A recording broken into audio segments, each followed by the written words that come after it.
नमस्कार, मी मिनल तुमचं आजच्या नवीन व्हिडिओमध्ये मनापासून स्वागत करते. तर खूप दिवसानंतर आपला व्हिडिओ येतो आहे. तर आज आपण बनवणार आहोत की स्नॅक्स कसे बनवायचे. छान असे खुसखुशीत स्नॅक्स तयार झालेले आहेत. तर मुलांना सुट्ट्या आहेत, तर मुलं घरी असल्यानंतर मुलांना सतत काही ना काही खायला हवं असतं. तर मग रोज रोज भाजीपोळी पण खायला मुलं नखरे करतात. मग त्यांना वेगळं काहीतरी काय द्यायचं, नेहमी बाहेरचं पण नाही देऊ शकत. म्हणून मग घरी छान खुसखुशीत असे स्नॅक्स मी तयार केलेले आहेत. ते कसे तयार केलेले आहेत तर ते तुम्हाला मी आता व्हिडिओमध्ये दाखवते. तर बघा, इथं मी मैदा घेतलेला आहे आणि इथं मटेरियल घेतलेलं आहे. मी आता काय काय घेतलेलं आहे मी तुम्हाला व्हिडिओमध्ये सांगते पुढे. इथं आहे हे तूप. तर हे सगळं सामान मी काय केलं, आधी व्यवस्थित काढून घेतलं, किती लागतं आहे काय लागतं आहे तसं मेजरमेंट मी तुम्हाला सांगते. आता हा जो तुपाचा चमचा आहे ना, तो चमचा एकच चमचा मी मापासाठी ठेवलेला आहे आणि त्या चमच्यानेच मी सगळं माप घेतलेलं आहे. सो आता इथं काय करायचं आहे आपल्याला, सर्वप्रथम मैदा घेऊन घ्यायचा. तर मैदा तुम्ही मेजरमेंट कशानेही करू शकतात. तुमच्याकडे जर एखादी वाटी असेल, दुसरं काही बाऊल वगैरे किंवा ग्लास वगैरे असेल तर त्याच्याने तुम्ही ते मोजून घेऊ शकतात. तर इथं जे आपले टिफिन बॉक्स असतात ना, तर त्याचं झाकण खराब झालेलं होतं, मग तो डबा मी यूज करते आहे इथं. तर साधारणतः 2 माप एवढं मी घेतलेलं आहे मैदा. मैद्याच्या ऐवजी तुम्ही गव्हाचं पीठही घेऊ शकतात, पण जी चव मैद्याची लागते ती गव्हाच्या पिठाची एवढी फारशी अशी लागत नाही. छान बनतात, ते पण छान असतात, पण मुलांना कसं आहे थोडंसं वेगळं काहीतरी पाहिजे असतं. आणि याच्यात अजून क्रिस्पीनेस वाढवण्यासाठी, खुसखुशीत होण्यासाठी मी रवा ॲड करते. आता रवा मी इथं साधारणतः 3 चमचे एवढा घेतलेला आहे. आता रवा कमी जास्त करू शकतात तुम्ही, 2 चमचे 3 चमचे, पण जास्त घेऊ नका. रवा फक्त अगदी थोडासा पाहिजे की जेणेकरून थोडंसं क्रिस्पीनेस यावं, क्रंची व्हावं म्हणून. तर इथं मी काय केलं, आधी आता रवा आणि मैदा त्याला छान असं एकत्र करून घेते.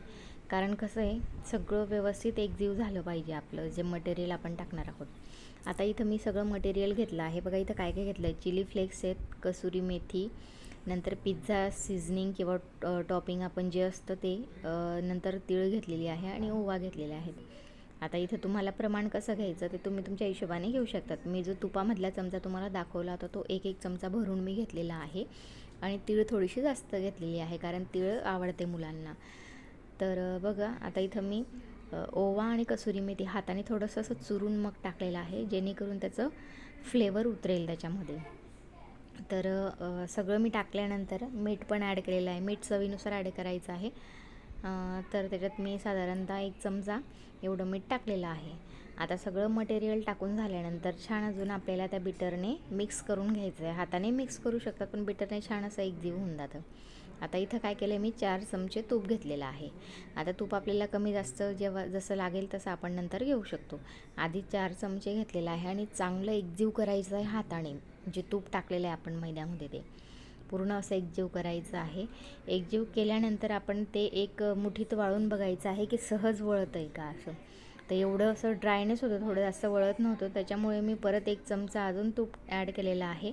आणि आता बघू शकता तुम्ही, छान असा हातात ते गोळा लगेच इझिली तयार होतो आहे. तर छान असं मिक्स करून घेतलेलं आहे मी सगळं तूप आणि मैदा. आता इथं पाणी थोडं थोडं टाकायचं आहे आणि मग आपल्याला पीठ मळून घ्यायचं आहे. पण पाणी एकदम टाकायचं नाही, अगदी थोडं थोडं पाणी टाकत जायचं आहे आणि त्याला मळत जायचं आहे.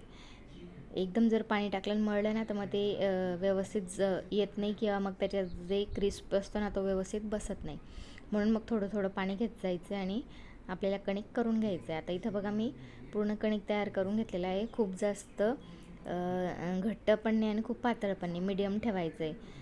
तर बघू शकतात अशा पद्धतीने मी पीठ मळून झाकून ठेवलं होतं साधारणतः 10 मिनटं. त्यानंतर मी आता एक चपातीसारखं लाटून घेणार आहे. आता इथं परफेक्ट काही गोल जमणार नाही, कारण पीठ आपलं काही चपातींसारखं नरम नसतं, त्याच्यामुळे क्रॅक्स आजूबाजू थोडंसं कडेला येऊ शकतात. पण मी खूप पण असं हार्ड केलेलं नाही, थोडं सॉफ्टच राहू दिलेलं आहे. आता पोळी लाटून झाल्यानंतर इथं फोर्क असतो, काटेरी चमचा, त्याच्याने मी थोडेसे हे करून घेते आहे, तिथं नॉचेस करून घेते आहे. कारण का, तर जे पण आपण आता याचे शेप देणार आहोत तळण्यासाठी, तर ते फुगायला नको म्हणून पुरीसारखे. तर इथं बघा, तुम्हाला शेप तुम्ही तुमच्या पद्धतीने घेऊ शकतात. तुम्ही स्ट्रिपच्या आकारामध्ये पण कट करू शकतात किंवा रेक्टँगल शंकरपाळीसारखे करू शकतात. अतिशय सुंदर आणि खुसखुशीत होतात. मी सहसा असे स्ट्रिपमध्येच कट करते. मुलांना कसं आहे थोडंसं खायला पण छान वाटतं आणि वेगळं काहीतरी आहे बुवा असं त्यांना थोडंसं आनंद होतो खायला पण आणि आवडीने खातात मुलं. तर बघा अशा पद्धतीनेच करायचं आहे. आता ही स्ट्रीप तुम्ही छोटी मोठी करू शकतात, पण थोडीशी मोठीच राहू द्यायची. तळल्यानंतर छान असं खुसखुशीत झालं की मस्त चव लागते आणि छान वाटतात ते.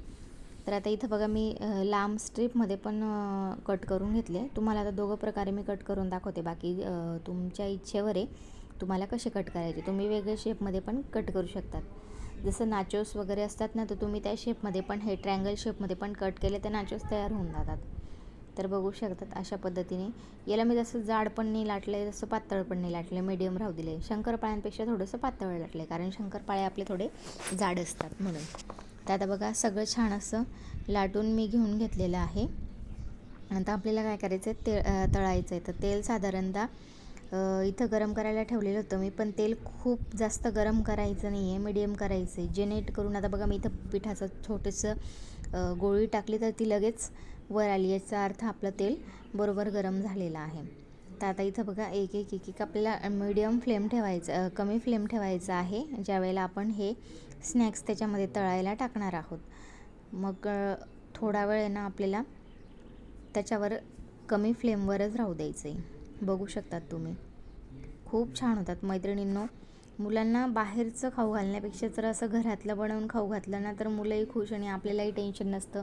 हायजीनचं टेन्शन नसतं, हायजीन मेंटेन असते. आपण घरात स्वच्छ आणि थोडंसं वस्तू बनवतो म्हणून आपण ती चांगलीच बनवतो. बाहेर मुलं कुरकुरे, चिप्स वगैरे भरपूर वस्तू अशा खातात. त्यापेक्षा घरीच असं जर वेगवेगळे पदार्थ मुलांना बनवून खाऊ घातले तर छान असे मस्त तयार होतात आणि मुलं आवडीनेही खातात. आणि आपल्यालाही टेन्शन नसतं की मुलं जास्त खात आहेत किंवा काय. आता मी इतके बनवले होते ना, तर माझ्या मुलांनी फक्त एका दिवसामध्ये संपवलेत ते.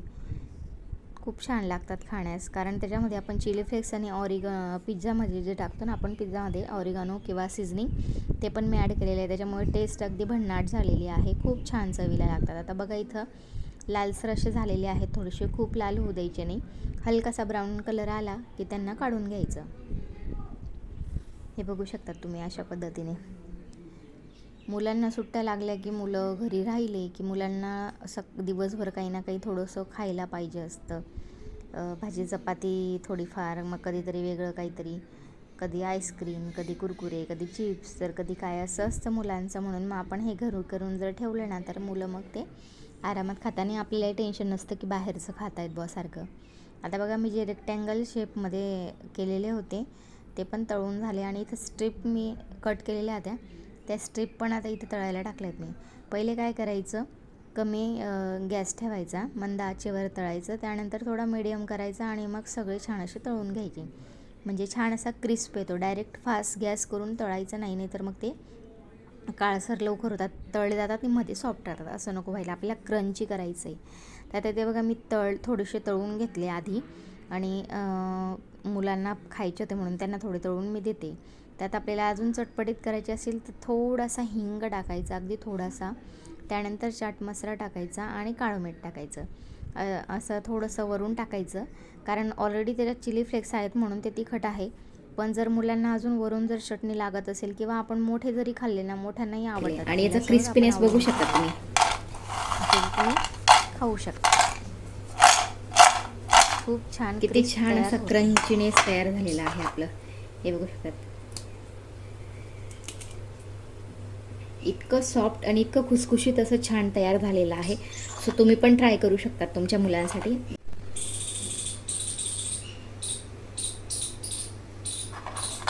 हे सुद्धा खुसखुशीत अगदी छान तयार झालेले आहे. सो तुम्ही पण तयार करा आणि मला व्हिडिओ खाली कमेंट करा की तुम्ही हे जे स्नॅक्स तयार केलं ते कसं वाटलं तुम्हाला आणि तुमचे पण कसे झाले ते पण मला नक्की तुम्ही कमेंट करून सांगाल.